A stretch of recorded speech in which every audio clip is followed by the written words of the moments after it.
Good morning. Assalamu alaikum. Please stand for the national anthem.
Assalamu alaikum maratan jadida. Good morning.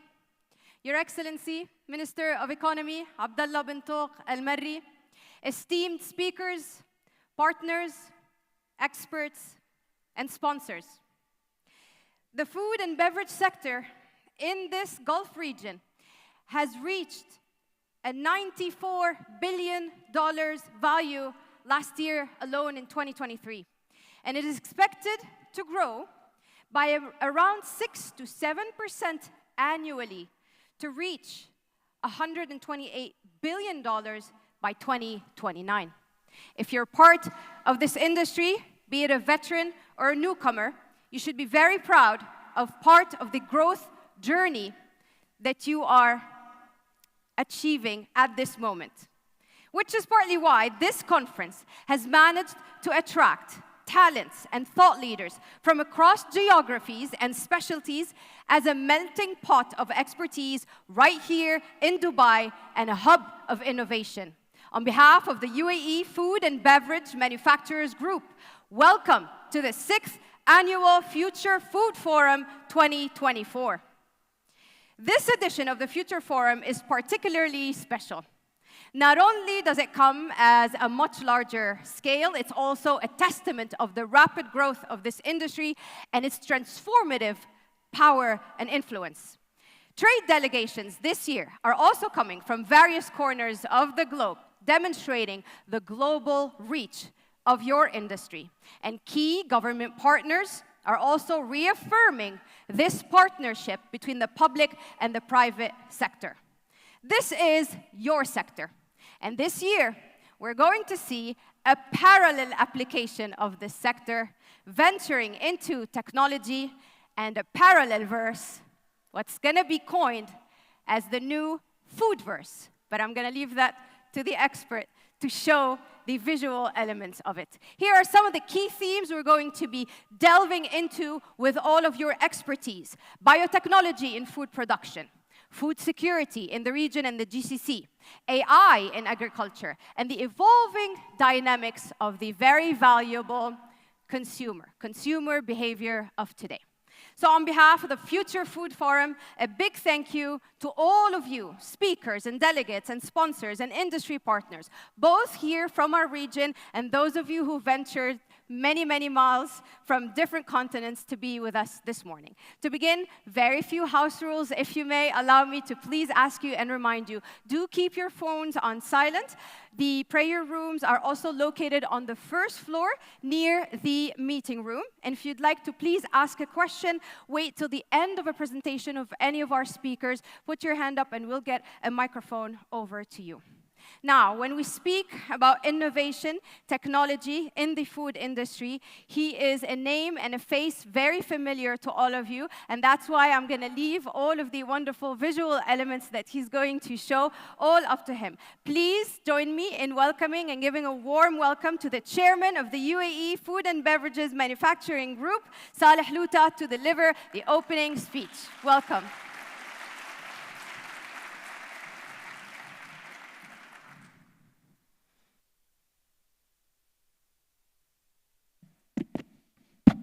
Assalamu alaikum wa rahmatullahi wa barakatuh. Ladies and gentlemen, distinguished guests, Your Excellency, it's really an honor to have you with us today. This year is our 6th edition of Future Food, and I'm really proud to be part of this ecosystem.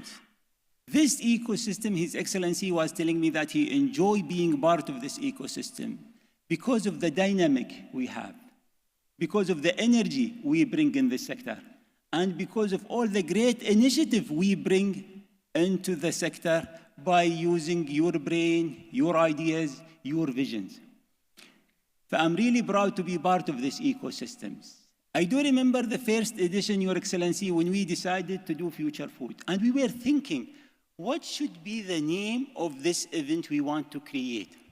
So we got different names of what this name should be to represent the idea behind really conducting Future Food. And the idea came. The idea and the name of a future was purposely chosen to reflect and anticipate what consumers are looking for in the future. How this sector will evolve and go forward in the future.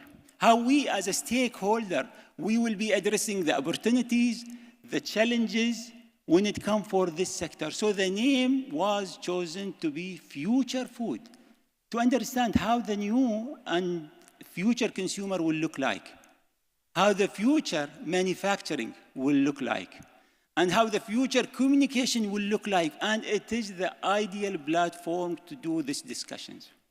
There are so many other events, bigger, larger, more audience coming, but Future Foods was dedicated to bring the real stakeholders like you in the same platform to think, how do we want this sector to evolve and to become? And I'm very proud to say a lot of the great initiatives being executed in this sector was an idea or an initiative coming from this platform. And thank you all for participating and showing this passionate and engagement to whatever we do in our event. This year, Future Food is totally different. And I'm saying this with all confidence. I do remember His Excellency speech last year when he launched the cluster economy initiatives with his strong word. I still listen to the speech till today, I have to admit. It was very clear direction over where he wants to take the sector going forward. And thank you for all your guidance, your support, and your present with us in every Future Food. Really, this shows you the commitment. So I'm very proud to see where we are today after 1 year of the launch with 3 objectives. I do remember your speech, Your Excellency, when you spoke about the objective of this initiative is 1, innovation. How can we drive innovations in the sector? We cannot wait for somebody to tell us what innovations will look like. We have to think together, how do we see innovations coming? Sustainability. And how can we make sure that we are really protecting the sector, the environment, the successful journey we are going together? And third, the self-sufficient. how can we become self-sufficient? Not only UAE, the whole GCC. And they see this is a responsibility on us. We are talking about the sector. We're talking about the sector from the farm to the fork, with all the pillar we have: farming, manufacturing, storing, logistic, retailing, and consumer communications. How can we innovate in all these pillars? It is our responsibilities. And having a brain like you with us in this journey, I'm sure will take us to the next level. So thank you, Your Excellencies, of launching the cluster economy. And as I said, it is just the kickstart. I'm really proud to be part of the teams who's trying to work together with all the stakeholders to push this initiative. Because as I said, it's a big transformation for our sector. And I do mean it. And on behalf of my name and on behalf of all our members, Your Excellency, we will do our best to really do the right role model when it comes for the cluster economy. So this is one of our new initiatives we're launching this year and showing you where we have reached with the cluster economy. The second initiative which we are launching, I will not take you through it. I will ask you to see a small movie where it will take us to the new subject. Welcome to the Foodverse, a revolutionary metaverse platform designed for the UAE food and beverage industry. As part of our food cluster strategy, the Foodverse provides a global virtual ecosystem where businesses, consumers, and professionals collaborate, trade, and innovate. Using immersive tech, the UAE is pioneering efforts to support food security through virtual reality and marketplace innovation. Leading this transformation is creating a metaverse-enabled food cluster to improve efficiency and foster emerging food systems. Foodverse offers a variety of opportunities to the F&B industry, including educational modules for understanding food security regulations and supply chains, VR-based workshops for training and product demonstrations, and gamified experiences like scavenger hunts and interactive games. It's a comprehensive platform where companies can increase visibility through branded virtual spaces, showcasing products and engaging content for users. In addition, Foodverse will be an interactive marketplace for food content, raw ingredients, and final products, linked directly to e-commerce sites, streamlining operations from farm to fork. By partnering with the Foodverse, you tap into a global community of food lovers, industry leaders, and innovators seeking cutting-edge solutions. Align your brand with the future of the F&B industry, an ecosystem that celebrates innovation and sustainability. From branded virtual booths to product placements, the possibilities for unique brand experiences are endless in the Foodverse. Partnering with the Foodverse is a unique, time-sensitive opportunity for companies. Join us in shaping the future of the food industry. Be a part of Foodverse, where technology, innovation, and food come together. Welcome to the future. We will demonstrate today for you an experience of how do we see our UAE Foodverse will look like and how it will evolve and transform our sector to become a digital sector going forward. We have an example right now.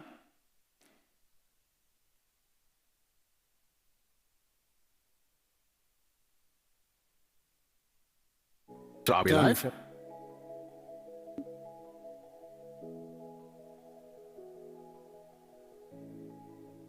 This is a real use. Hi. Here we are. Hi, I'm Wahid. This is Sam. Hi, I'm Sam. Hello. Good morning, everyone. Hi, how are you? Good morning. I'm Today great. we are here Happy to be here.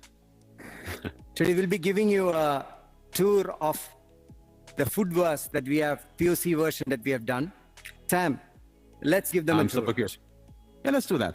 I mean, you start. I think we have on that side. What do we have here? Maybe you have some words for that here? I'd like to thank all the sponsors, our members who have all made this possible.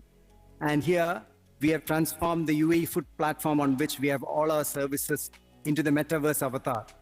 Once Metaverse is available now, we transferred our services online. With the COVID coming in, we always make maintain a virtual office, and we try to digitalize all our environment. Now with Metaverse, we'll be transforming it into a Metaverse environment. Now you can see our reports. You can see our young intern, Khalid. I like Should I take like a selfie Khalid. with him. He's really cute. I really like him. Yeah, he's very cozy and sweet. Yeah, let's go in. Yeah, let's go in here.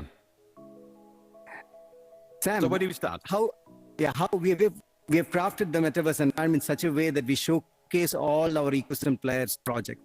So this environment, this space is designed to showcase the initiatives of the food and beverage industry, the association, and here, when we go to this area, you will be able to see the 7 pillars of the food cluster strategy that was announced by the minister last Future Food. So we actually to transform into this is what's happening Yes. here. So please. And once you actually present the information in this format in a much more immersive environment, we are able to get better interaction. What we have done is to transform all our data and information onto platforms like this, where it will be here we have actually showcased our data into a virtual globe like scenario. We can see I all think you- our initiatives. You can see Okay. our initiatives. No, beautiful. like Well done. So these are the That looks great, initiatives yeah. that we have tried. These are the initiatives we have tried to take to the metaverse and get better interaction. Now let's go to the product area. Sam, Yeah, let's you go have, to the product area. Yeah. you Oh, have yes. been helping us to do this. We have got Al Islami, Alain Farms, Hunter Foods, Emirates Macaroni, and Red 24 here. These are all UAE first companies. What do you think the virtualization of these environment and the products in virtual environment will happen? What's the transformation going to happen, Sam?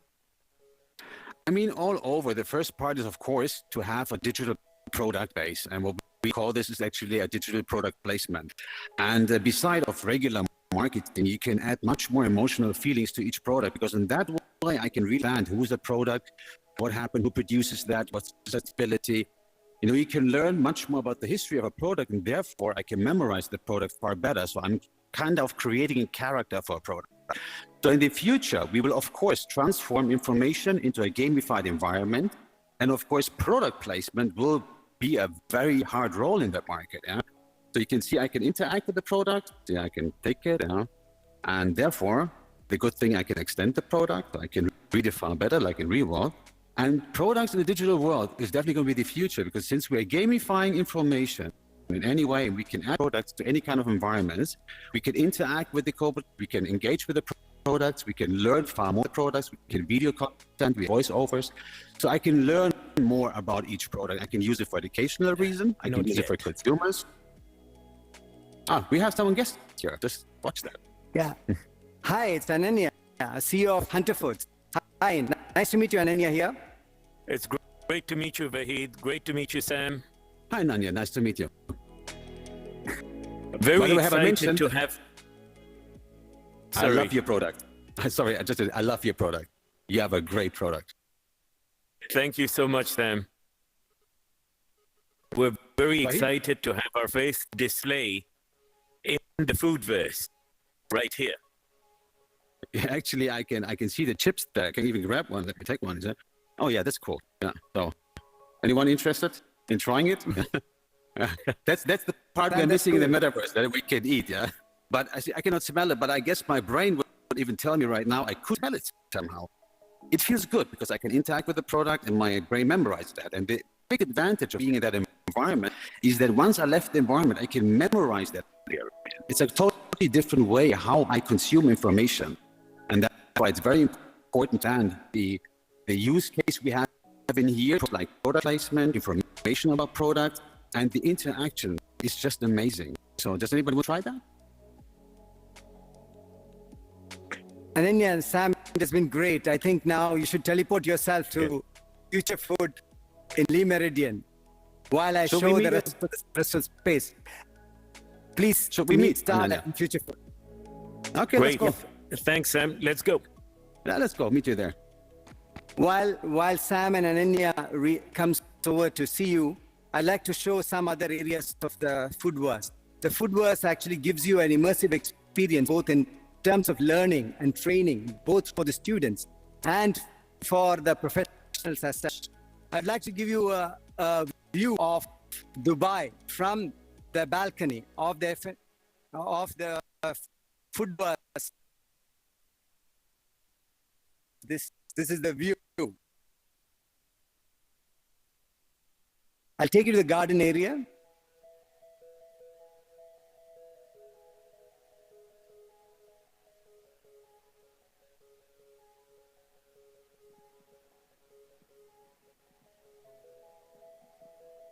These veggies grown in UAE. In future, you'll be able to order food after interacting with an avatar. Probably sense the product texture before even get it delivered.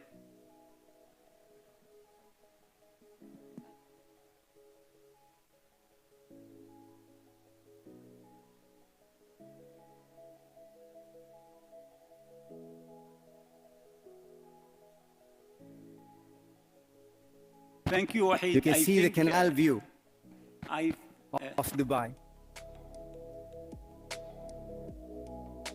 Thank you very much. Signing off on the first Metaverse cast for Thank you. Foodverse. Thank you, Over Wahid. to you, Salah.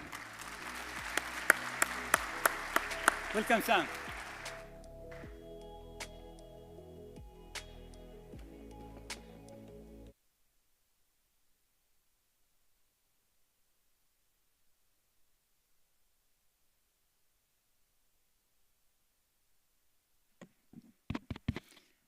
Thank you very much for the experience you took us through, guys. Ananya, you don't look here the same way you look at the Foodverse. You look better with the Qutra. One thing I want to say before I start a quick chat with Sam and Ananya, and how can we really use the Foodverse, UAE Foodverse, as a tool to take us, our sector, to the new generations, especially when we have our kids. I'm sure that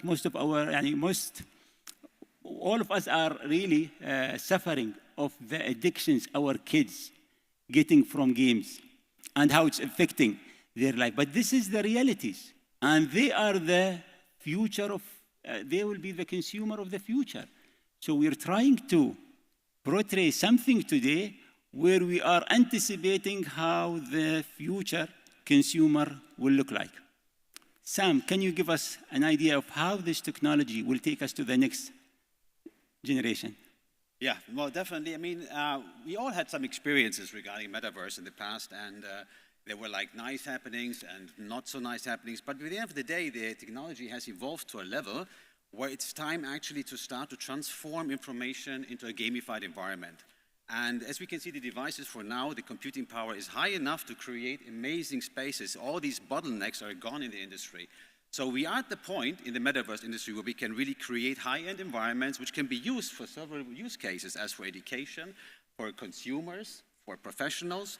And the idea of the Foodverse actually was to have a platform where we can collect data, which is for educational reason, of course, then professional data, and somehow to get memberships, to collaboration on a platform, to be more transparent on the platform, like a consideration to have kind of like a Switzerland of a space which is neutral, which is accessible for everyone, where we can all get the data together and everybody can collaborate, and we can therefore contribute a higher efficiency to our systems and to our way we think and the way we work and the way we learn. So we are definitely in a new era of Metaverse, and I'm super happy to be here to show that. Thank you very much, Sam. Ananya, you are a food business owner. You are with us in the board of the Future Food Group.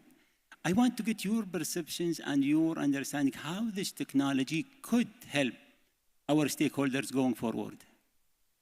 I think today is the first time I got to experience being in the metaverse, and it was actually quite mind-blowing, because to start having the experience and interacting with people in this new platform, the possibilities are endless, whether it is going for different trade shows, having that trade show experience being brought to you, having interaction with partners, whether they're suppliers, whether they're our customers, being able to explain, being able to show, being able to discuss. It's a new level of communication. Exactly. I do believe that this is the first step toward a digital economy, which we all see and anticipate. We might not be seeing it in front of us yet, but take my word, this will be the place where our kids and coming generation will enjoy, will communicate, and will live up to. What we are discussing and brainstorming, and we will be having this discussion with you going forward, how can we identify the right user case to leverage these technologies going forward? As Sam says, education, orientation in new employees, e-commerce, places you want to go and you're not being able to travel. So you would be able now to visit, experience, engage, and communicate with the globe through the Foodverse we have. Sam, anything you want to say before we close our session? Yes, I have a proof of concept. Ananya, you were the first time there, right? I was, yes. Can you memorize what you have seen? To a large extent, yes. Yes, more or less, right? Yes. So it's a far better experience than just looking on a screen, right? Oh, absolutely. And that's the key of the technology. You can memorize the information you are consuming in that environment, and that's the big advantage. We have to look into it. And there's so much more we can learn about the technology, but we have to move forward. I totally agree with you. Anya? No, and it's a really fun way to do it too. Gamifying information, that's the key. Excellent. Thank you very much, Sam. Thank you very much, Ananya. Thank you very much.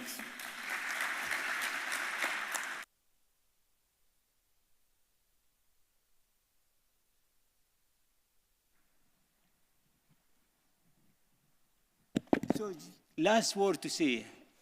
As we said, in future food, we always anticipate the future. And we anticipate the consumer, how he will look like in the future. So I just want to say, welcome to the future. Welcome to Foodverse. Thank you.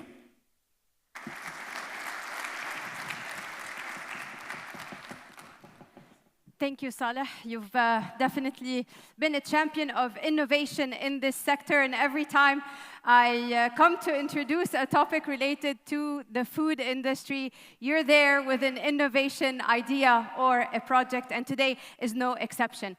Now, last year from this same platform, how many of you were with us in September 2023, right here in this event? Put your hand up.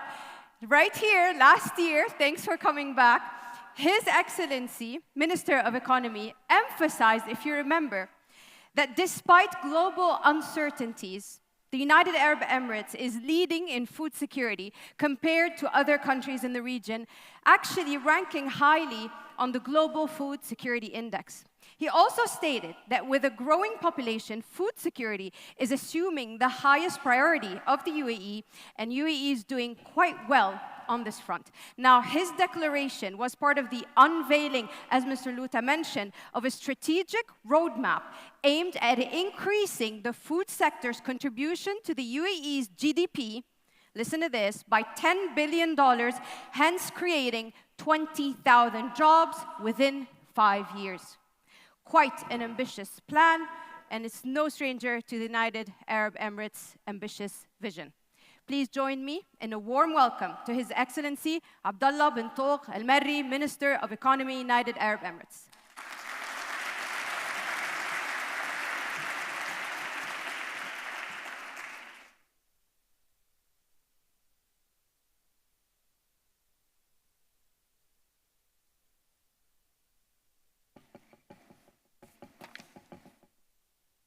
Good morning, ladies and gentlemen. First of all, I'm delighted to speak before you today at the 6th Annual Future Forum, and I was stunned by the opening this morning.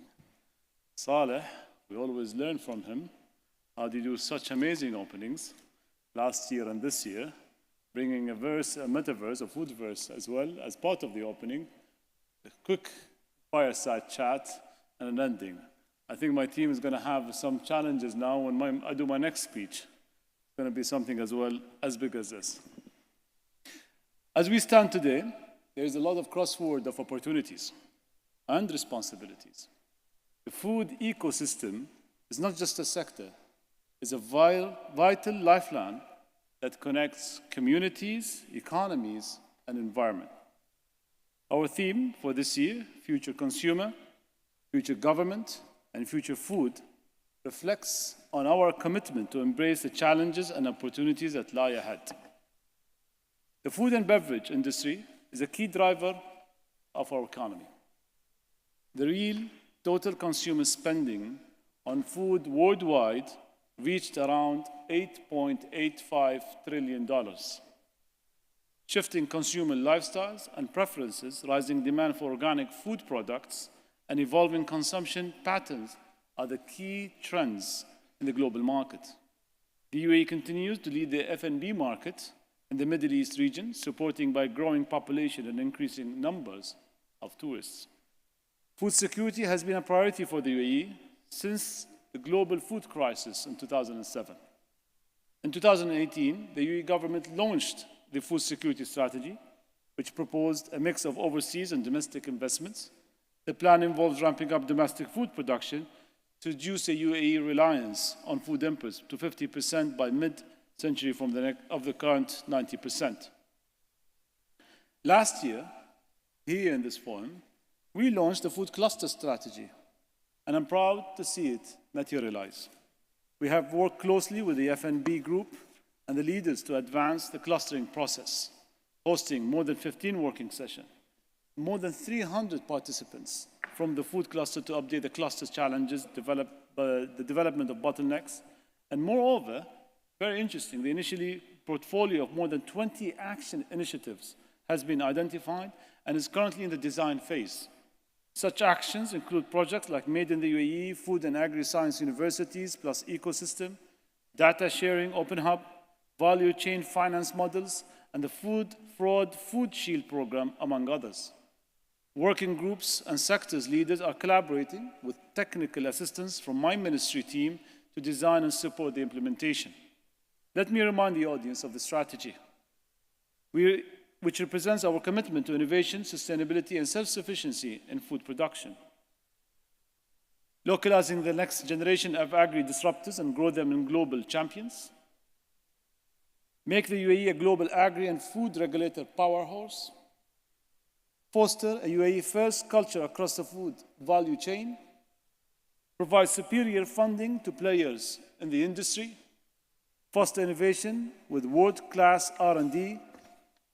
Bring global markets to the UAE agri players' footsteps, and build the next generations of farmers. Our aim is clear: to increase the food sector contribution to our GDP by $10 billion and to create 20,000 jobs. These targets are not just numbers. They present the livelihoods, opportunities, and sustainable future of our country. The GCC F&B sector is on the cusp of significant growth, with projection indicating a market value of $128 billion by 2029. This growth should not remain merely a statistic.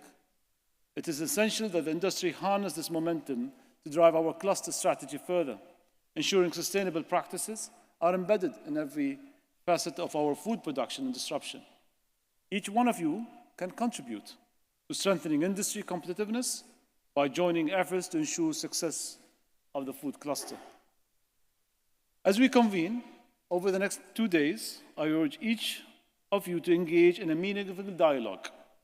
Remember the UAE food cluster strategy and the pillars it has, and explore cutting-edge technology that can revitalize our food production processes, and to adopt sustainable practices that ensure we protect our environment and resources for future generations. The Future Food Forum has established itself as a vital platform for policy change in the F&B sector. It serves as a bridge between government, industry leaders, academia, facilitating discussions and shaping our collective future. Together, we can turn challenges into opportunities, innovate for a sustainable tomorrow, and ensure that the UAE remains at the forefront of global food security. In closing, I want to express my gratitude to our organizing partners, Dubai Chamber, Food Tech Valley, the Abu Dhabi Food Hub, DP World, for their unwavering support. Together, we will forge a path that not only transforms our food ecosystem, but also inspires the world Let us collaborate to create strategies that not only meet the need of the UAE and today's consumer, but also anticipate the desires of tomorrow. Thank you for your attention.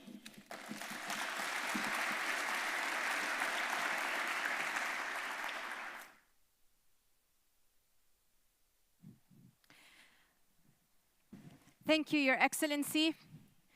Having presented the UAE Future Food Summit for several years now, I'm also very proud to be witnessing this momentum and this historical growth of such a vibrant sector. And the UAE remains truly a beacon of light and innovation in a very challenging world.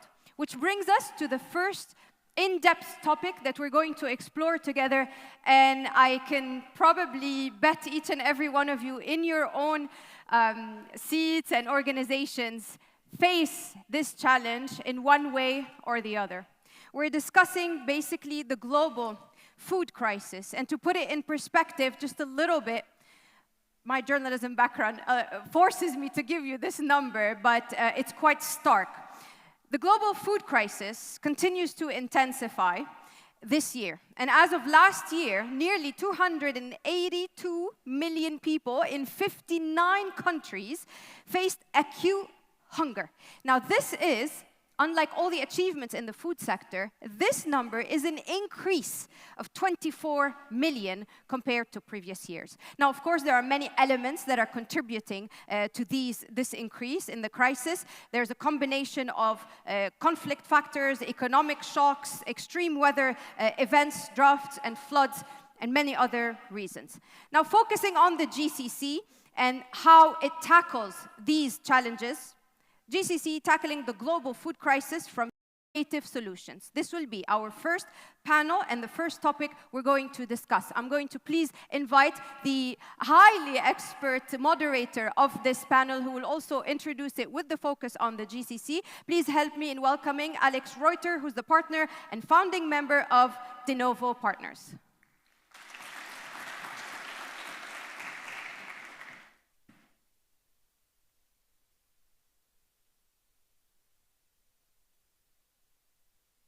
Morning, everyone.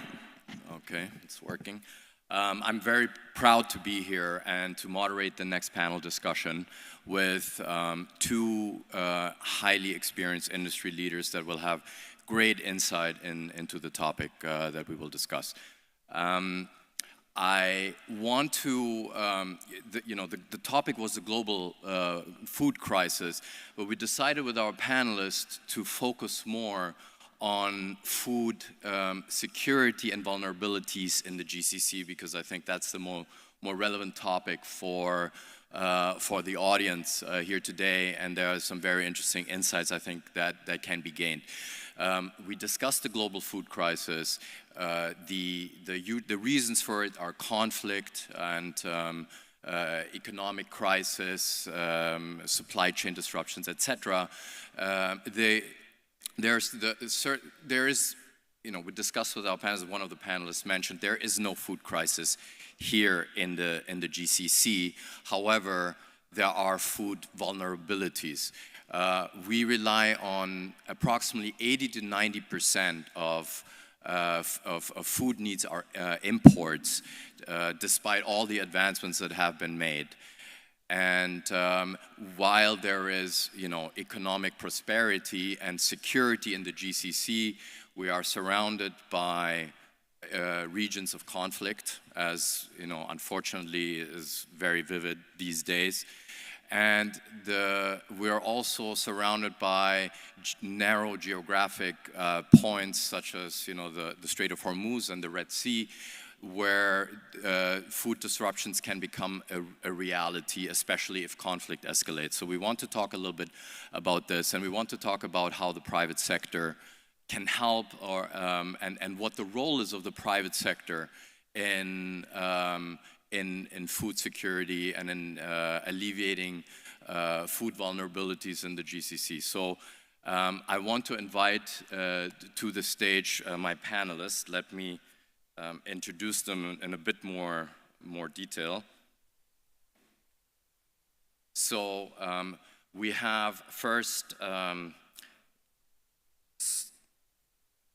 Arno van der Berg from Aldara, a global farming company that is based in Abu Dhabi, but has really a global reach, has around 100,000 hectares of farm operations in the world, is a large producer of forage, and operates in over 20 countries. Arno, please welcome.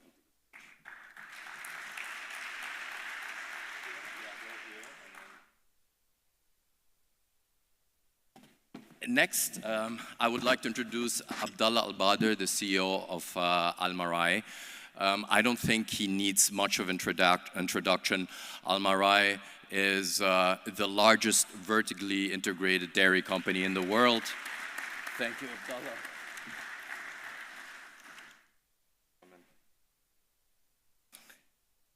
Thank you very much, gentlemen, for joining this panel. My first question would be, you as leaders of private sector companies here, and knowing the issues that of food vulnerability and import dependence that we have, how does that impact your operations from your own company's point of view? What are the challenges that it poses?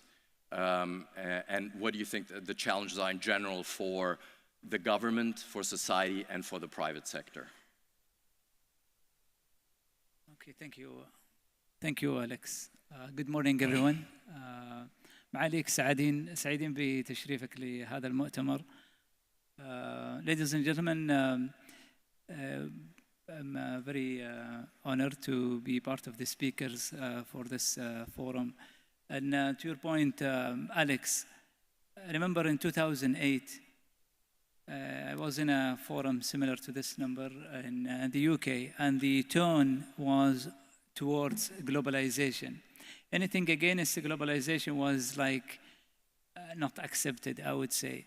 Last few years, what we have been hearing is more of deglobalization. But the question is, which one is right? The answer is both. We cannot operate alone, and at the same time, we cannot be fully dependent on imports, especially when we talk about food sector. And hence, it becomes the balance of what we need to do as domestic ecosystems for each country and each region. And I look at the GCC as basically one region. So if you look at the model of Europe, for example, and how the logistics flow easily, I think we have achieved very strong levels in the GCC. And you look at the level of standardization and the competence and the know-how that we were able to achieve in GCC, I think it's great. This helped us a great deal. So when I reflect back a few years when we had COVID, I think one of the comments we were discussing earlier is on the stress test. And we were able to pass and navigate through COVID period with very strong resilience. And for companies, I would say there are probably a number of things that need to be taken in consideration. One is resilience. We have to be, as a private sector, very resilient in order to be able to absorb shocks and challenges. And the pace is not going to be slower, and it will be more unexpected. So we had COVID no one thought of, and then we had Suez Canal, and then we had, and you name it. I can give you just 5 examples that came across and no one thought of. So resilience is very important. The other thing is optionality. Companies have to diversify their operations to make sure they are able to address a situation in different ways. Another third element, which is very important, is agility. So you have a challenge, you are able to respond immediately. So you put that together between resilience, optionality, diversification, if you wish, And if you look at also agility, that is put together, makes a great recipe, I would say, for being able to maneuver in a situation that comes ahead. Yes, I would agree that food security is a key topic for the region and frankly for the world. And as we grow food in about 20 countries around the world, I think we have a good view of what's happening and how you put it, vulnerabilities in the food system impact also the countries here. For instance, the Suez crisis has added 4 weeks of sailing time for forage coming from our operations in Spain, Romania to the region. And that not only adds costs, but also eats into the storage and the inventory we have in country.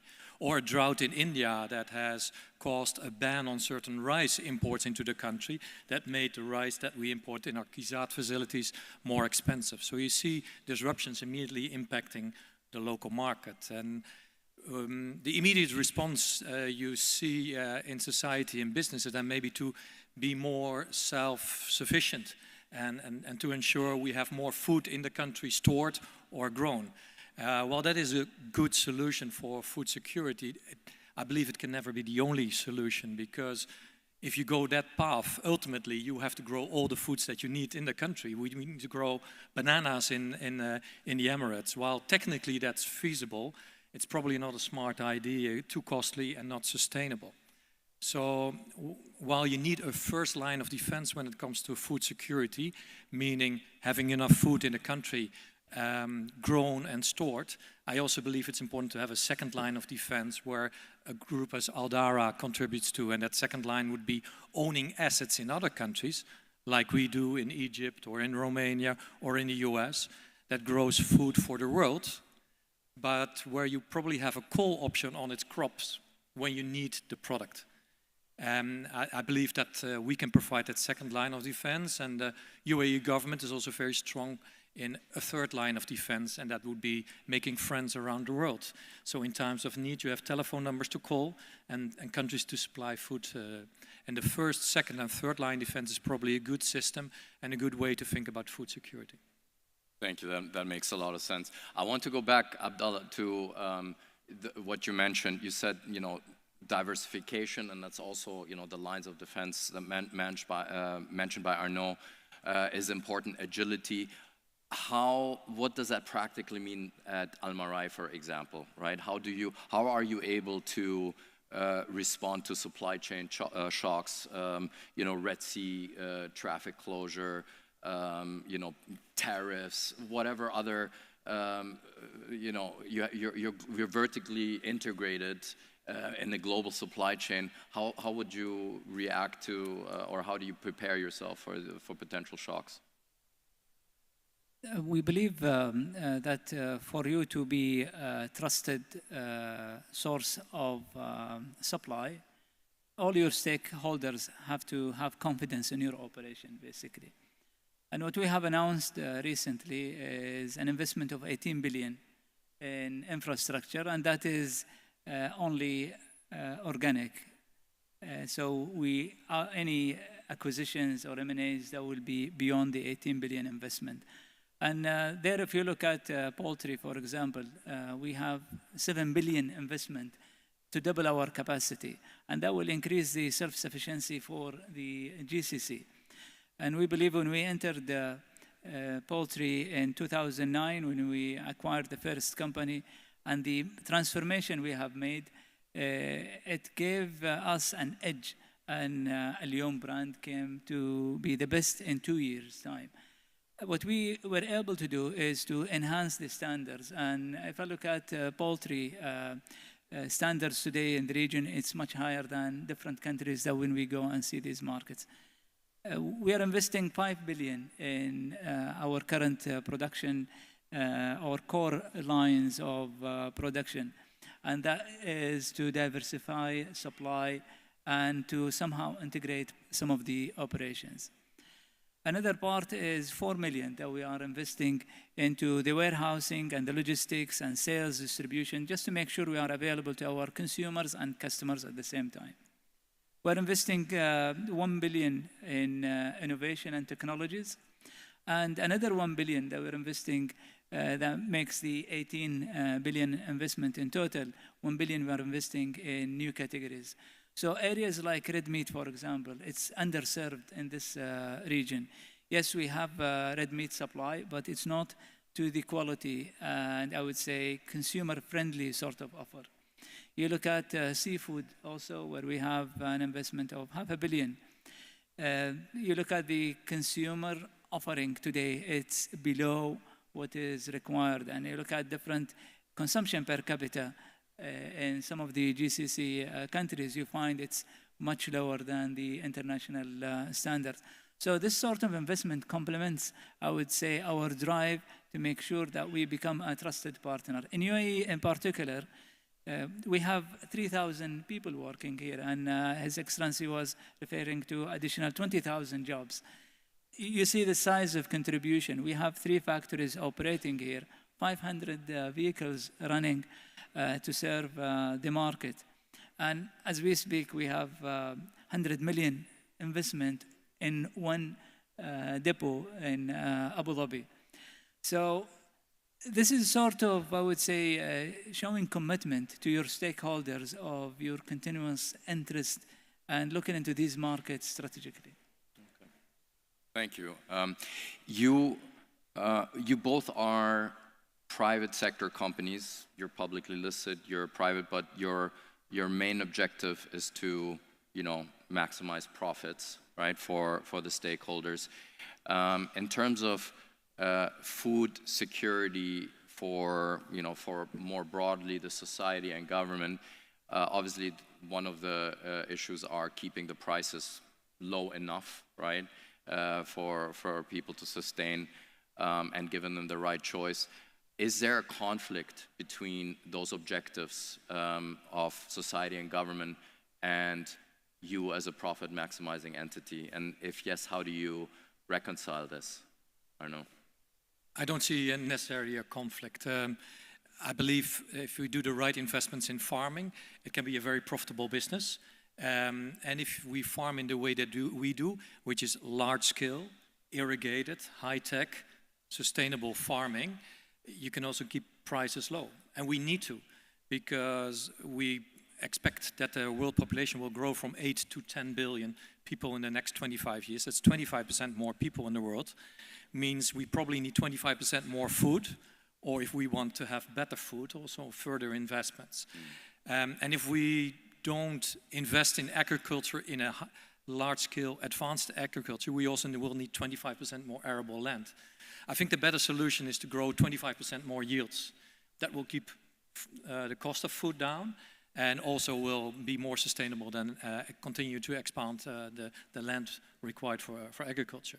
Now, we have proven in the farms that we operate, for instance, a farm in Romania that's been around for 60 years, in a country that knows a lot about farming, that in the 7-8 years that we're operating the farm, we've increased yields with 45% by doing significant capex investments in irrigation and in technology. And we believe we can do that again. So in 15 years, double the output from the same farm. And with those kind of advances in technology, if we bring that to more countries that we want to invest in, we can have more food for affordable prices.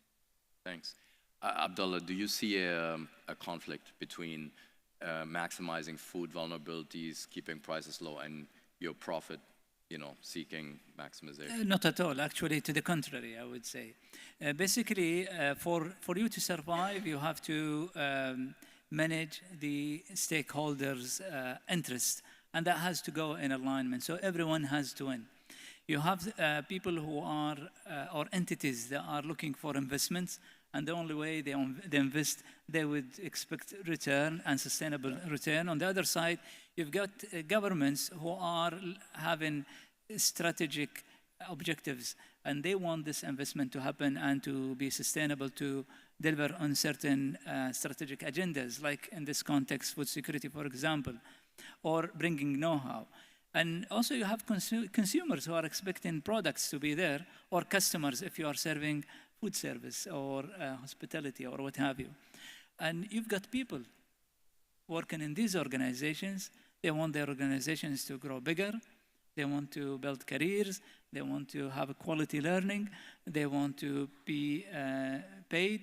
They want to contribute to the society. And the only way you achieve this is by continuing to do that.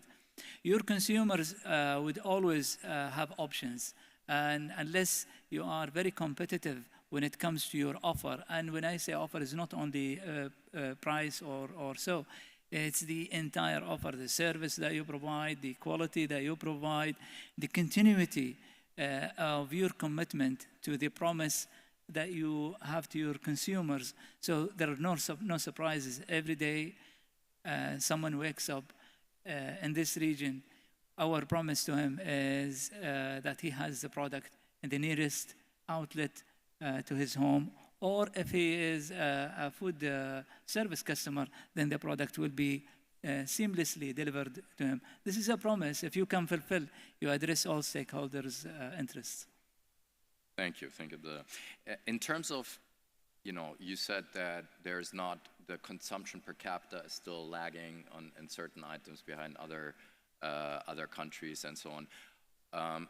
What do you think in general, question to both of you, the industry itself in the GCC, the ecosystem of value chain suppliers, suppliers, providers, growers, distributors, etc. Do you think it's there and fully developed to increase the resiliency of the system?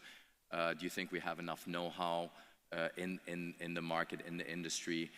What would you like to see more of in terms of the market, the food market, and how would you like to see it develop further? Yeah. On our side, we would love to see further partnering across the value chain. One of the key products we bring to the region is forage that is eaten by cows who provide us our dairy. But it's typically bought on a quite spot market type of basis, month to month, day to day.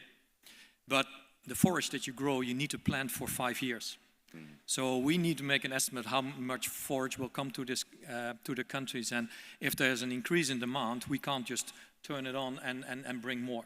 If we have partnerships with companies like Almarai or Nadec or Align Farms and other dairy players that are longer term than just spot buying, we can assure those companies that we have product for them, and not just from one country where they may have operations in the US. We provide it from 20 countries, so if there is a supply chain disruption or a drought in a certain region, we always have 19 other countries to switch to. Okay. If we have that security of partnership, that we have our investment and a long-term relationship on the other side, I believe we are more secure as an ecosystem. What about you, Abdallah? What do you think? What can be done here in the region more than what's already being done? Do you think there's enough competition? Do you think there's enough suppliers? There's enough diversification of supply? What are some of the things you would like to see more? Well, if you start with the regulatory environment, I think it is very well established, and there is more collaboration that we are seeing year on year between different countries, and also being ahead at times compared to different regions. When you look at infrastructure, I believe the infrastructure in the region is very strong and very reliable. And we've seen at different times how we were able to respond, and in the good times, how we were able to improve and encourage and attract investments from outside. And suppliers, if you look at from different parts of the world, they are always interested to come to this region and serve enterprises that are working here. And this shows a level of trust and confidence in the overall ecosystem of the region. I believe when you look at it sector by sector, within food itself, you would have at times self-sufficiency, at times more than 100% of a particular category in a particular country of the GCC, but you put that together, you find that there is reasonably good balance. And in some other parts of the food sector, no, it is not near to good levels of self-sufficiency, and it would require currently to import, and therefore fostering or incentivizing these investments to be at this category is important. Also, when you look at integration, I believe there are opportunities of integrating different parts of the supply chain. Some could be here, some could be outside, but it has to be very well interlinked. And when you look at some of the recent investments, I would think it is going into a good direction. And what we have been seeing last good number of years is a very good sync between investments and government agendas. And government is one key stakeholder, is not the only one, that's a matter of fact, but when you address all these requirements, it complements each other. Yeah, I think that's a great segue into the next topic and question that I'm very interested in, which is the investments and the technology, the innovations that are happening in the sector. I know you're partnering with Pure Harvest, right, in developing tomatoes, I think it is, right? And I think, you know, the advance and the choice of having local produce in the markets here and the supermarkets that are really very excellent in terms of the quality and the taste and so on, gives rise to think that maybe the first line of defense you mentioned, i.e., you know, producing more within the countries, using new technologies, is a very viable path to pursue. What do you think about that? And what technologies do you find most promising for, you know, private sectors here and governments that you think can really also help with the food security issue?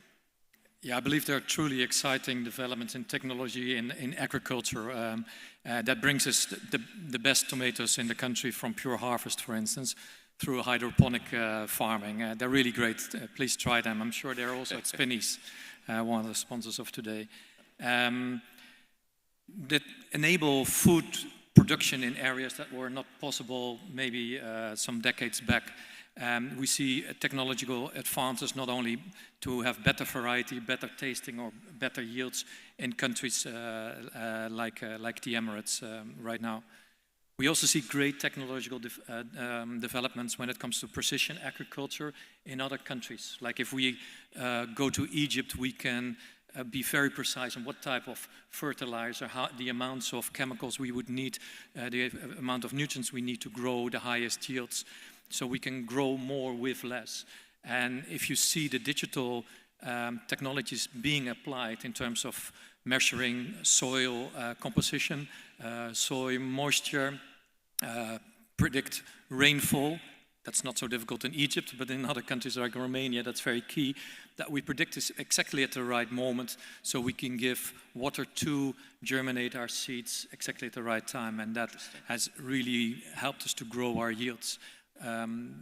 If once you see what is all possible and what it will be possible in the future, it's truly amazing. Thanks. And Abdullah, you announced a huge investment program recently of about, I think, 18 billion Saudi riyal that will go into your investment program. What exactly are you focusing on within this program? Is it, you know, purely capex to grow, or is there some, you know, R&D component, something that will go into innovative technologies? If so, which is it, and what excites you the most about technological advancement in the industry? Okay, there are a number of probably things I will touch on in different dimensions. One is, I look at the past. We invested 1 billion in a baby food facility that is the only one in the Middle East. And this comes with the highest technology. And we're talking about food provided to babies for 6 months, 12 months, and 24 months. Having this facility in the region is very critical because if you look at GCC, there will be about 97% of baby food that is imported, and 3% that is only made here, and basically that is made in our facility. So there is very large, I would say, scope for the GCC to grow. We we export through that facility to different countries who are, I would say, they are highly dependent on our operation. But that is one side that we are complementing with further investments. On the other side, I take part of what we announced is, for example, new category that is underserved is basically seafood. And we believe that part of the hindrance of seafood consumption in the region is the way it is presented to consumers. The journey of a consumer to buy, cook, and eat seafood today is sort of agony, I would say. In a way that if you look at advanced markets, you will have a product that is clean, cutted, packaged, trusted resource or source with all nutrition value on it, which is, I would say, unlike the overall offer in the region. So we will come and address all that. I'm not talking about the farming side of it. I'm talking about anything after, from processing, distribution, availability, and what have you. And another side, we are investing in waste processing, treatment, basically, and that is part of our role for sustainability. Part of the investment also towards green energy and the technology that we have implemented and expanding on, solar and what have you. Okay. Thank you very much. And it's interesting to hear your investments are into efficiencies and therefore also sustainability, which is a big topic, I know, for the both of you, which goes, I guess, together with efficiencies and therefore also, higher food security.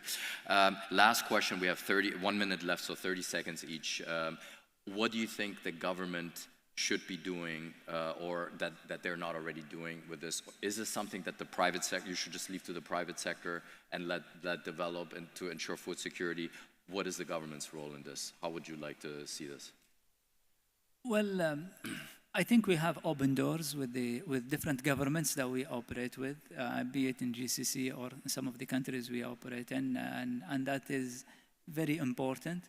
I would say I would look at the region as one area, and therefore the interdependencies of the operation of companies from one city to another or from one country to another within GCC becomes very important. The only way for us to be efficient as economies and also as companies is to have these sort of independencies. I cannot have necessarily a food manufacturing facility everywhere because it becomes inefficient and it becomes expensive. And then this does not tick part of the requirement. And therefore, I have facilities here in UAE, for example, that supplies different parts of the GCC. I have facilities in Saudi that serves different market. In Egypt at time, we bring to the region. In Jordan, we serve Iraq, and so on. This is the best way to operate. Arnaud, 30 seconds. Yes. Answer to this. No, we both have our roles in food security, and when it comes to the investments we want to make in countries, it's great to see that the UAE government has excellent relations with many countries in the region and basically globally, because farming is always political as well. It's about land, it's about food, it's about people, water, and scarce resources. So when we farm somewhere, it's great to see that the UAE has excellent relationships with a country like Egypt, but also other countries that we're considering to invest in to protect the investments that we're making for our company, but frankly also for the UAE and the food security in the country. Agreed. Agreed. Gentlemen, thank you so much. Please an applause for our panelists. Very insightful discussion. Thank you.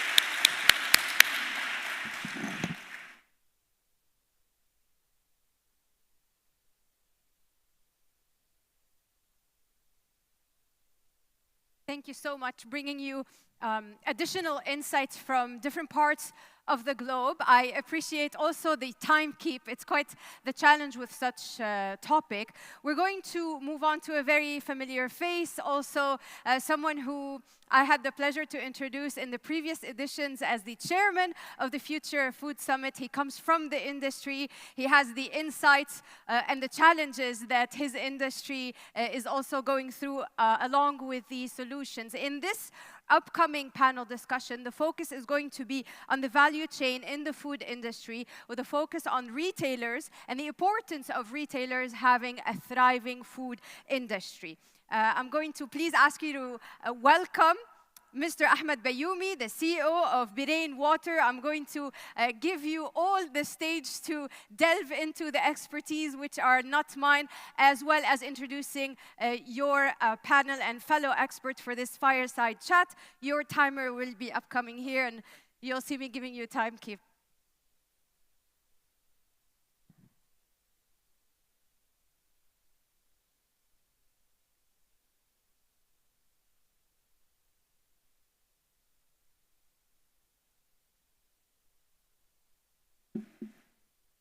Good morning, ladies and gentlemen. I'd like to first of all congratulate and thank my brother Saleh and the team in the Food and Beverage Group in the UAE for organizing this great event where all the thought leaders in the region joined forces for a couple of days to discuss the future of the industry. Very related to the topic that was discussed in the previous panel, food security in the region, the role of retailers and in the value chain and how they enable and make a thriving ecosystem for the food industry. With me today is one of the prominent leaders of the retail sector in the UAE, Mr. Mohammed Al-Hashimi, the CEO of Union Co-op. He is part of the Young Global Leader team in the World Economic Forum. He has a diverse background in multiple sectors, including property, entertainment, healthcare, fashion, lifestyle, and F&B. He's also known for his strategic expertise in navigating the GCC market, having spent 7 years in Saudi Arabia as part of the MAF organization. He's a visionary leader and excels in human capital planning and has a proven track record in launching successful startups. Join me in welcoming Mohammed Al-Hashimi.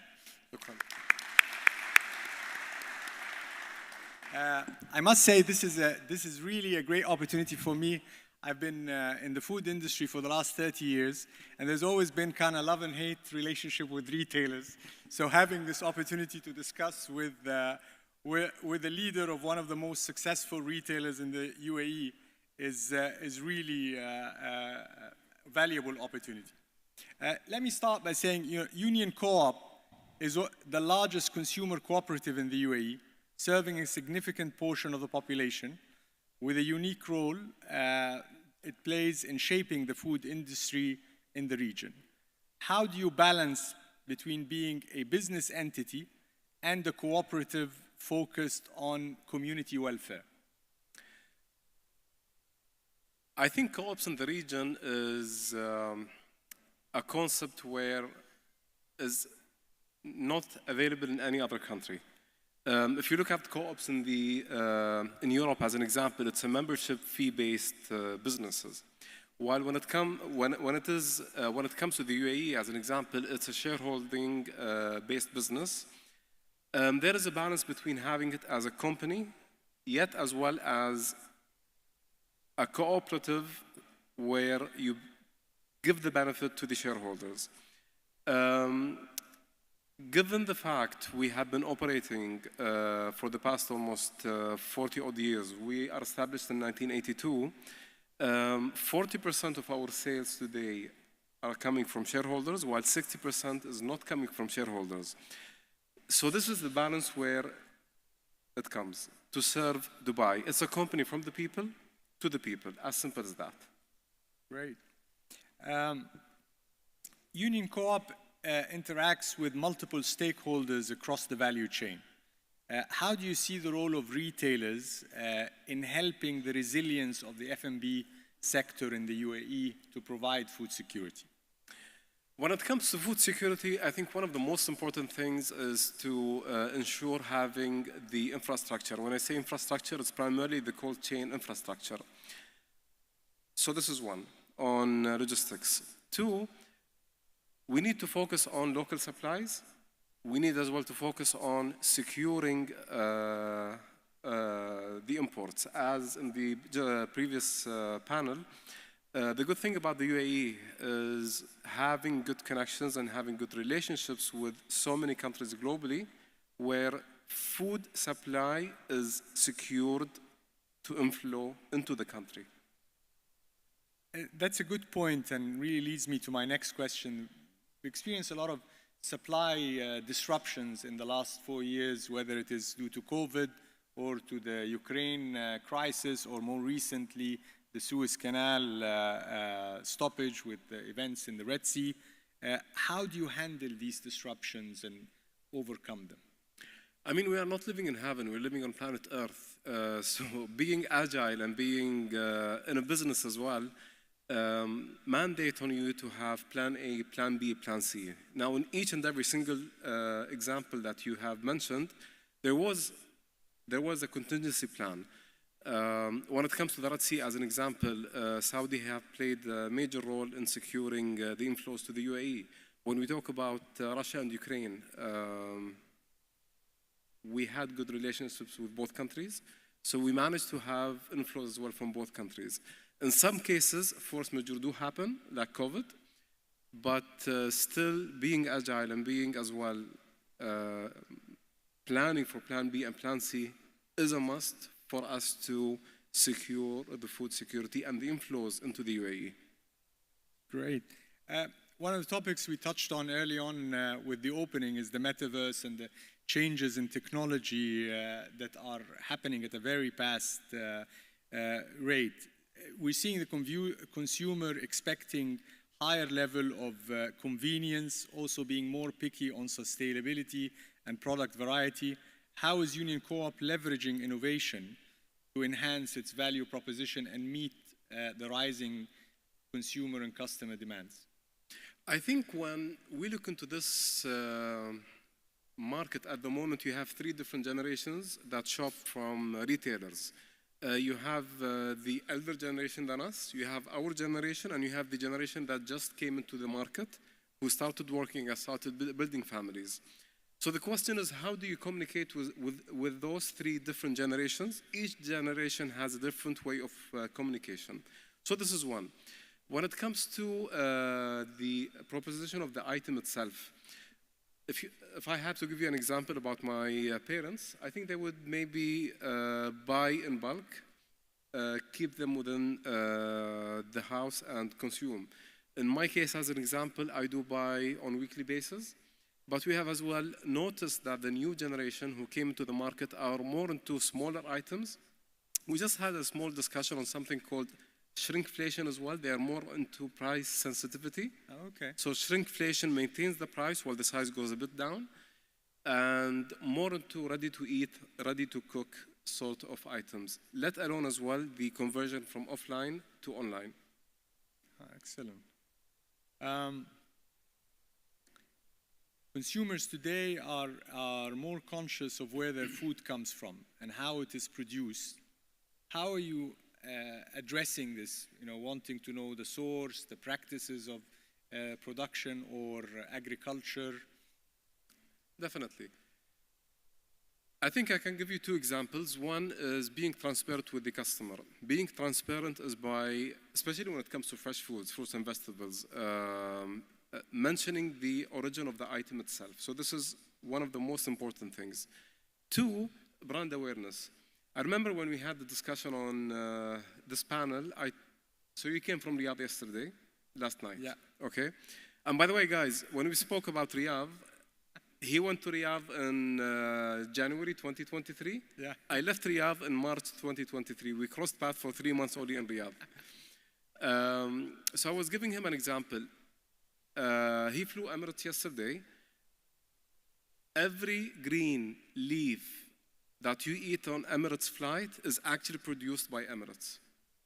from a company that Emirates acquired called Botanica. And Botanica is also available in Union Co-op. Why did I give you this example? It's more into knowing the origin, knowing the quality, and knowing how good the item that you are eating is. I'm curious about this point. Are you seeing the consumers willing to pay more for better origins and more transparency, or it's expected to be at the same levels?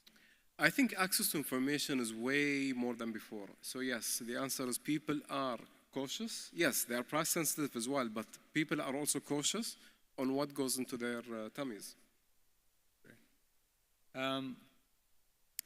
We talk a lot about collaboration across the value chain and how it helps driving innovation. How does Union Co-op work with the suppliers and the manufacturers and the logistics providers to create new solutions and new innovations? A good case study is our partnership with DP World.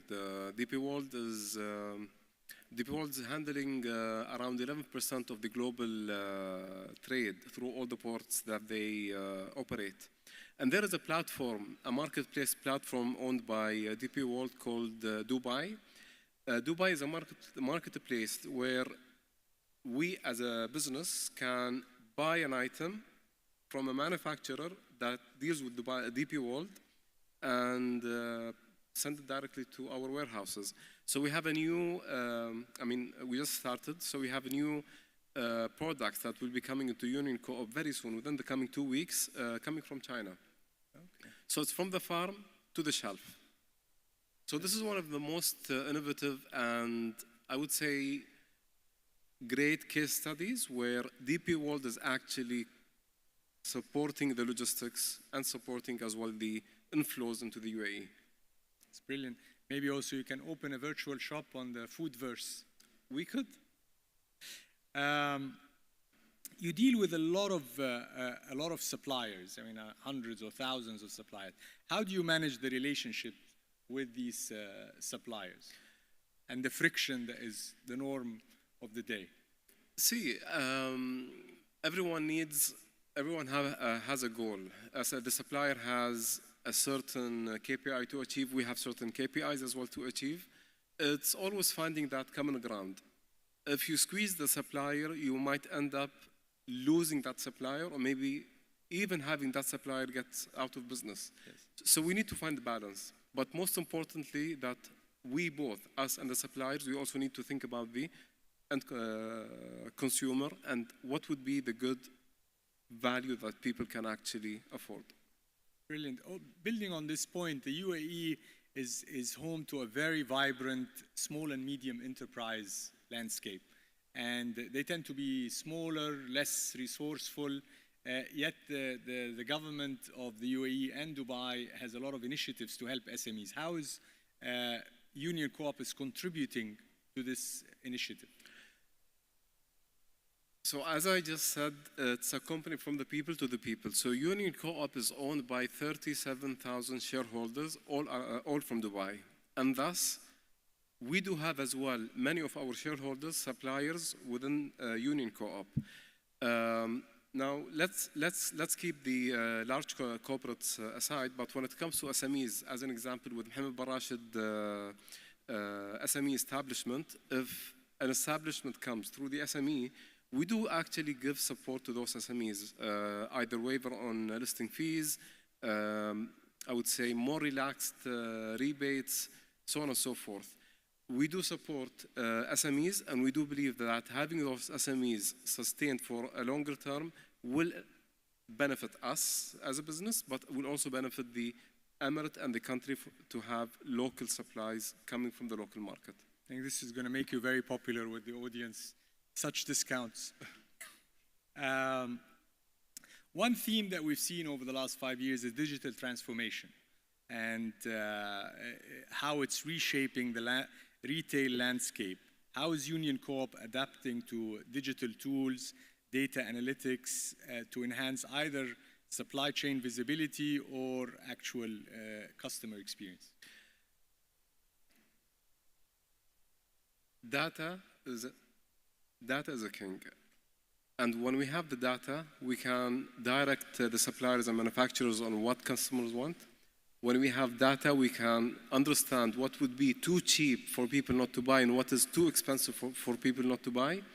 And most importantly is the consumer experience. One of the good case studies that we have today, if you shop in Union Co-op, yes, it might be seen as an offer, but it's actually something that we heard from customers on the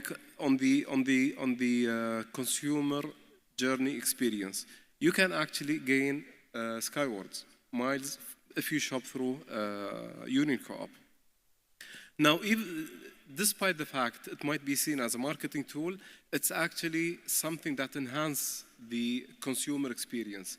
It's more about the value that you offer that customer.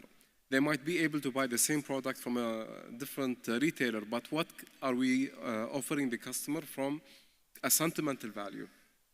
That's great. How do you see the effect of quick commerce on you people who are willing to deliver in 15 minutes and 20 minutes? Is this something Union Co-op is looking at? We are looking to quick commerce, yes. Quick commerce is something as well. If you had to go back to the data, quick commerce, I would maybe label it as a last-minute disaster savior. People who use quick commerce are actually people who are cooking a meal and they need something that is not available at their house. It's a savior to a certain extent. We are not into quick commerce at the moment. We are into scheduled and 45 minutes, but quick commerce is something that will come soon as well. Brilliant. Looking forward, what would you say the biggest opportunities for collaboration in the food and beverage value chain? I think when it comes to collaboration, it's mainly on the food security and commodities side of the industry. This is one. Two, it's on the local produce. Three is us, all of us, retailers and suppliers, sitting together, yes, making the right decisions for the business or the businesses that we represent, but also focusing on what the customer is actually in need for. Well, given the audience is predominantly from food processing companies, what advice would you give leaders in the food processing industries to improve and strengthen their partnership with you as a large retailer in the UAE? I think having an open dialogue, listening to what our customers are asking for, and then adapting to what the market is in need for. I think that channel of communication is needed. Brilliant. Very important topic that has come to the surface in the last 2 years is Emiratization. Yes. Private sector, it's new to the idea. Union Co-op is at the forefront of this initiative. Can you shed some light on the program that you put in place in Union Co-op? Yes. I think we have three touch points to talk about when it comes to Emiratization. One is we have been awarded the NAFES Award this year for reaching 36% Emiratization. So this is one of the key highlights and milestones on the Emiratization journey within Union Co-op. The second point, yes, it's 36%. Is it easy? I would say it's not easy. Even in my past experience in Saudi, when Saudization happened in Saudi, be it in the entertainment industry or the retail industry, when it came, it was like a shock at the beginning, but then I came to realize that we're not less smarter or less capable. It's just that we have not been given the chance to be in that industry. When I saw Saudis working in the cinema, pouring popcorn to customers or maybe selling Pepsi, mixing, actually they came with so many ideas into mixing Red Bull with Miranda. I mean, so many things that came into that field. We're in no way less in terms of capability, mental capability, or actually physical capabilities. When it comes to the UAE, we are actually the same. So I am proud to say that 36% of the workforce in Union Co-op is actually from the UAE. And I wish that we can also follow the lead of Saudi and be even more. The third touch point when it comes to food security, this country will need the Emiratis to serve such a sensitive industry. That's an amazing achievement. I mean, working in the private sector in the UAE when this program was launched, our ambition was to get to 10%. In Saudi, it's already at 30%. So I'm curious, what about the cost side of the program? I mean, of course, there's plenty of capable talent in the market, but there's always, private sector raises the question, you know, would we be cost effective or cost efficient if we expand our localization when it comes to talent? How did you handle that? See, as a business, yes, I do agree there is a cost, and we have to maintain that cost as well as a business to deliver shareholder value. But there is another way to look into it, which is basically the investment into local capabilities. And that investment in local capability is of no limit, I would say. When it comes to investing in local capability, I think there is no limit to that investment because that investment will have a return one day. That's a great success story.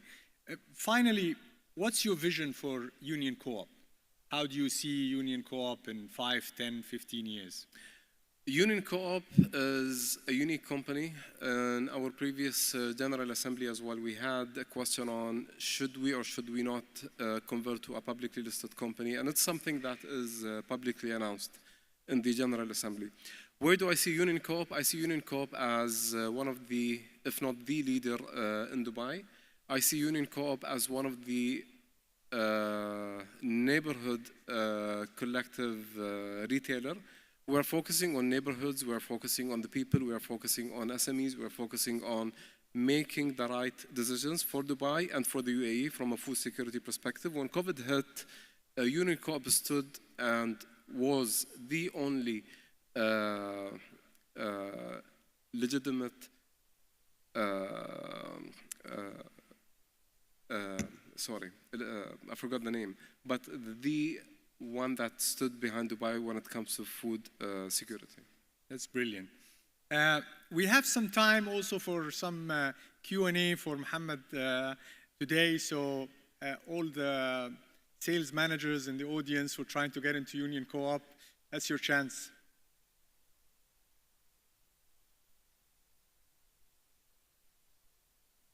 No questions, it means people are happy with Union Co-op.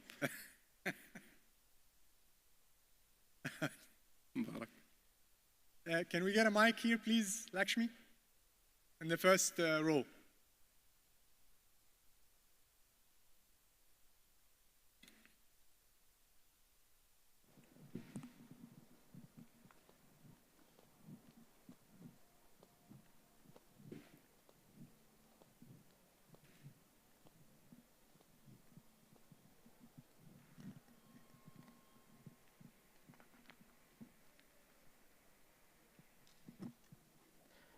Thank you so much. Mubarak Al-Mansouri from Aghdiya Group. Thank you, Mohammed. We are a partner with the Union Corps. And we have our all our categories part of your Corps, like Al Ain Water, Grand Mills, and all, and so on and so on. So, and I like your thinking when it comes to like the differentiation between generations, Generation X and B and C. And then I see the move into two things, and I need you to elaborate if you can help us. And it's a ready meal thinking. So would like to know. I mean, what's the focus on ready meal? So until you focus on the new generation, they're focusing more into ready meals thinking. So this is one, and then the other one is the e-commerce. So we see the shift. So how big you see the shift? I mean. Is it going to, this is the future, or the footfalls will still come to the stores and all this? And thank you. Okay, if I understood your first question, you were asking what is the difference between the generations? No, I mean, you mentioned the differences, yes. But what's really grabbed my attention is the ready meal focus. Yes. Okay, so it's good to elaborate more. Well, I mean, on the ready meal consumptions from a consumer point of view, the new generations. Okay.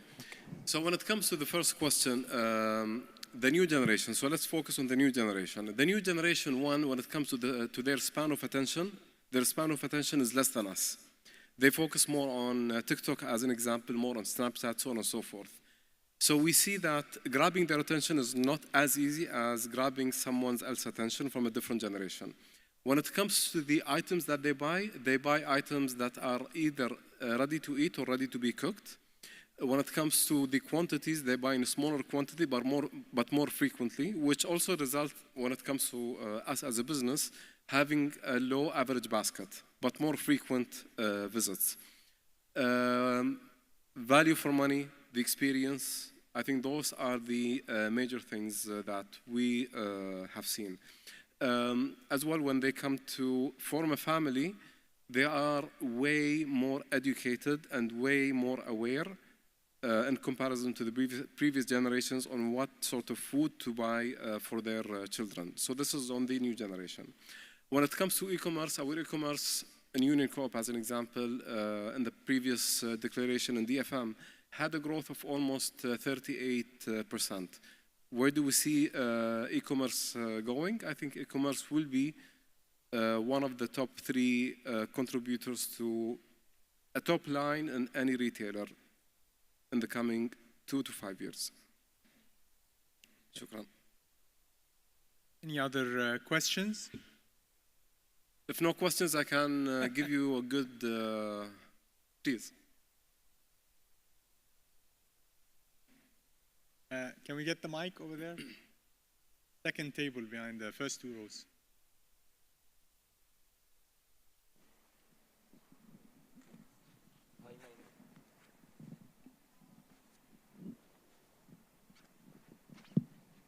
Hi, Mr. Muhammad. My name is Muhammad Yunus. You know now the food waste is the main major in food and beverage industry in the world. What is the role of Union Co-op to reduce food waste in UAE? Great question. Very good question, yes. Look, it starts from the consumer.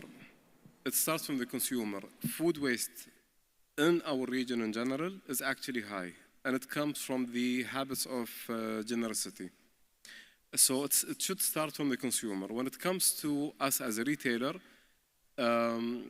most of our agreements with the retailers that excess or wastages goes back to the supplier, and the supplier then deals with it. We try as much as possible to lower our shrinkage and wastage as a business, and it goes imbalance between the consumer and the supplier. And as Al-Islami just re-announced and relaunched their slogan, food is a blessing, and if it's a blessing, then we need to really make sure that wastage is actually minimized. صح صالح? Great. We can take one final question, if there is one. Yes, there is a hand up there.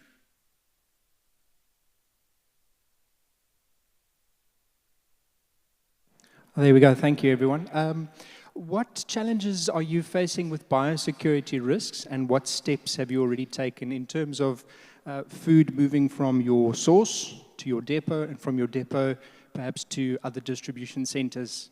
Are you facing any concerns, and what steps have you already taken? See, the main concern is the cold chain infrastructure. If you don't have a cold chain infrastructure, either within the region or globally, that will be a major challenge. That will be a really big challenge. And I think cold chain infrastructure is the utmost challenge that I foresee as Okay, thank you. So what I meant was biosecurity risks such as pests. So pest animals perhaps consuming some of your stock before it reaches quality controls and it becomes available to your customer. What challenges have you experienced, and what are you doing or planning to do about such risks and challenges? Well, I must Can you repeat Are the you question? referring to pets? Biosecurity risks. So, for example, pests or animals interfering Okay. with your supplies. What challenges have you seen? Okay, and okay. what steps are you taking currently? Okay. See, when it comes to challenges, there are a lot of challenges, to be honest with you, from that perspective. A lot of food that is being consumed by us is, I would say, is not maybe naturally produced. One of the most, I would say, creatures that consume antibiotics is actually cows. And the reason why cows are being fed corn to be able to produce milk and meat as well. So it is a challenge, and it comes to two things. It comes to us giving that awareness to consumers, and it comes as well to the intermediate in between, which is basically the government who actually stamp on the product that the product is safe to be edible. Great. So you're facing challenges with the supply to the cattle. Is that what you mean? Yes. Okay. So what challenges do those exist for cattle? What is stealing their food, if you know what I mean? What pests are affecting your cattle? Maybe we can take this question up to Thank keep you. the conference going. Yeah. Thank you very much for your curiosity, and thank you very much for my guest, Mohammed Al-Hashmi, for being candid, transparent, and extremely open with his thoughts and ideas. Thank you, ladies and gentlemen. Thank you so much.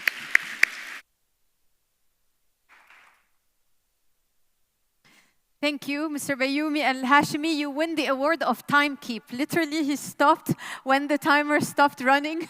The first award of panel timekeep goes to you. Thank you so much for your patience. Before we send you off to the first networking break, where a lot of interesting conversation and a lot of these insights actually continue during the break, we want to involve you in some of the key topics, because a lot of your opinions actually generate sometimes new ideas between yourselves and between the manufacturers and between the group. So you will see a QR code right next to me on the screen. Please go ahead and scan it, because together we're going to get just maybe 3 very quick questions, but it's really interesting to pick your brain on it. And the most interesting part is that your answers will show up live on the screen, and this way together we will gauge the opinion of the whole room. So on your phones, once you scan the QR code, you're supposed to see the first question, and I think here it is right behind me. What do you see as the biggest opportunity for the UAE's food cluster strategy? Domestic food production, international partnerships, or investment in R&D. So the question gave you 3 options. Try to limit your answers to these 3 options. If you have a 4th option that was not mentioned, try to place the answer in as little words as possible, so that we see together a formation of a word cloud. Basically, what I'm trying to say, try to make your answers as short as possible. If it fits in 1 word, do type it in 1 word and click send or publish, and then we will see. Here are your answers right behind me. So basically, the largest answer in the middle, the one in green, this is what most of you have answered. So basically, most of you are vying for investment in R&D as well as domestic food production. Most of you see these 2, the domestic food production and investment in R&D, are basically the biggest opportunities for the UAE food cluster strategy. Wonderful. Let's go on to the next question. The next question says, what do you believe is the most critical strategy for achieving the UAE's security goals? We've been talking a lot about this. Strengthening local production, diversifying supply chains, or investing in technology. Also 3 very prominent options. I know many of you will try and basically put all 3 of them because they seem to be as equally important. Let's see your answers. So the majority, again, is the answer in the largest font. The majority see technology as the big driver and a large pillar of the advancement of the strategy of achieving UAE's food security goals. So diversifying supply chains, investing in technology, and strengthening the local production. No surprise there. Let's go to the third question. I'm not sure if it's 3 or 4 questions, but let's see the third one. Which area of collab is most critical, do you think, to strengthen the F&B value chain?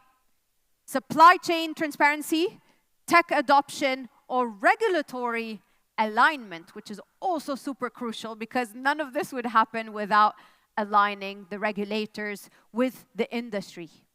Which area of collaboration is most critical? So choose the one that is a top priority. Yes, most of you answered.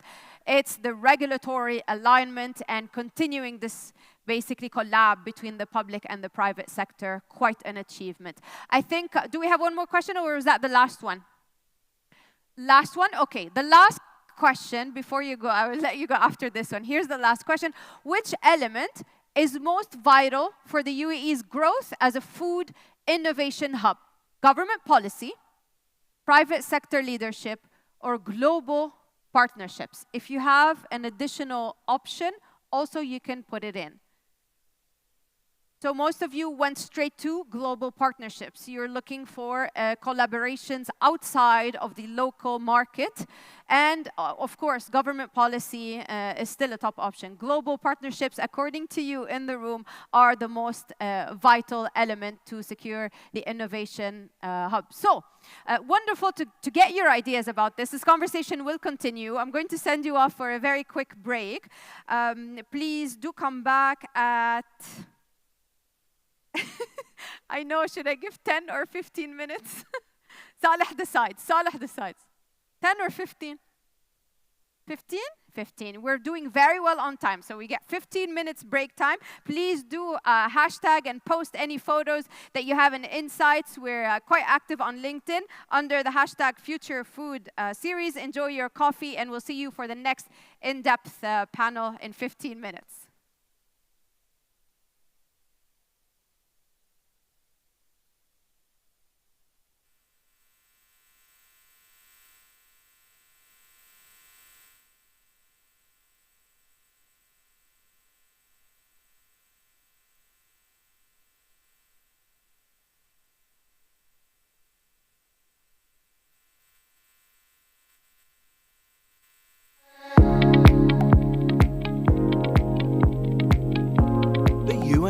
Has established itself as the region's trade gateway, and its multimodal logistics infrastructure has enabled the nation to offer market access to the broader trading community. The Abu Dhabi Food Hub, KEZAD, with its direct connectivity to this world-class multimodal network, is well positioned to facilitate global food trade flows. The robust infrastructure of seaports, airports, roads and railways links the UAE to over 3.5 billion consumers across the Middle East, Africa and the Indian subcontinent, allowing an unparalleled trade ecosystem. This enables food products to be transported swiftly and efficiently between trade zones and borders, reducing bottlenecks and building resilience within the overall supply chain. A combination of world-class infrastructure and transport networks and forward-thinking government policies positions the UAE at the heart of a rapidly expanding food industry.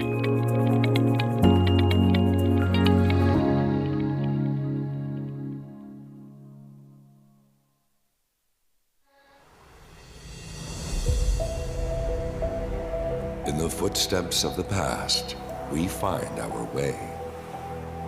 Guided by a vision that leads us every day. And from our home, we rose and we flew across the oceans to places far and new. Touching thousands of lives, our story flows with a promise for the better. Our legacy grows.